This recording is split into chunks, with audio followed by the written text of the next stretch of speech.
It's a curious thing to realize you hate someone so much you could kill them. You might imagine it to be a conscious decision. Often it comes as more of a discovery, like stumbling on a box of belongings you must always have had but never realized were there. Edward Finn came to this realization while fetching in the rack of postcards and crabbing lines that stood outside his shop. He hadn't sold one all day. A couple of ramblers had passed through, but there were no tourists to sell to on New Year's Eve. Martha often said during the winter months that she wasn't sure why he even opened. He supposed it was the routine that kept him going. Barring his stint in the Navy, during which he met, married and convinced Martha to return with him to Hamlet Wick, Edward had spent his life in the shop. The place was in his blood, just as the salt was in the sea and the bracken was on the moor. Lingering on the cobbled pavement, he took a breath, cold air filling his lungs. In years gone by, this white stone building had been the harbour master's office. It was perched on the sea wall, the water beneath smeared a deep shade of mandarin as the sun dipped low over the crest of Exmoor. Edward felt the breeze on his face and imagined how it would once have carried the cry of gulls and the bellowing of sailors. Of course, the fishermen were long since gone. Now, Hamlet Wick boasted a pub, Edward's shop, and half a dozen single-story cottages. Brightly painted sailing boats bobbed on the water, and the only building to be found without a thatched roof was Hamlet Hall, the stately home that presided over the shingle beach.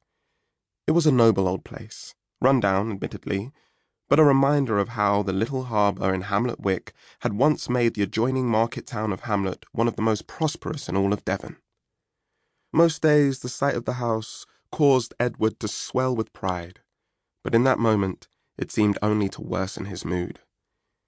He'd never been one for New Year's Eve celebrations, but he was especially unhappy about what lay ahead of him on that particular evening. A murder mystery party. He didn't know what Martha had been thinking by signing them up. Murder wasn't something to be made fun of. He'd even heard there were going to be actors involved. The thought of Ian Davies and Will Hooper being behind it did nothing to put Edward at ease. Ian, the latest owner of Hamlet Hall, was a decent sort, but there was something odd about Will. Nothing you could begrudge him for exactly. What he'd experienced as a boy was something no child should have to face.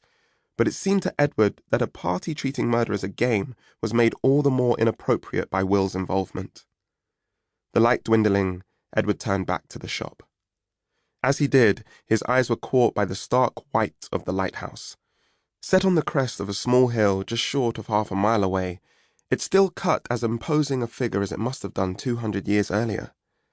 It was beautiful, but even at a distance, he could make out the terrible work that was being done to it. Tall fences had been set up, topped with barbed wire and emblazoned with the words, Cobb Construction Limited. When darkness fell, floodlights would cast the tower in a harsh light, the arched backs of diggers looming like monstrous beasts. Edward wasn't alone in his despair over the luxury home to which it was being converted.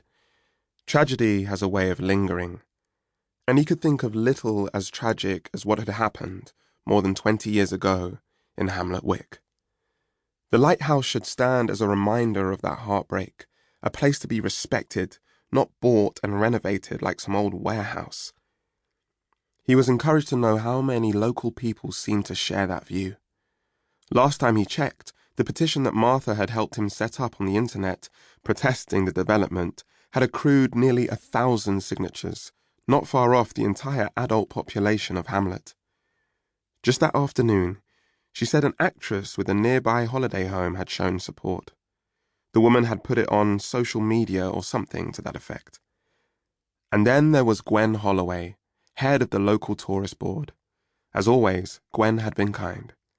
Edward remembered the morning she came to the shop, back at the beginning of the year, and told them of her plans for the lighthouse, to preserve it as a memorial for all to see. He had approved of that idea. As far as he was concerned, when the council changed their minds and reallocated the planning permission, Gwen had been betrayed nearly as badly as he and Martha.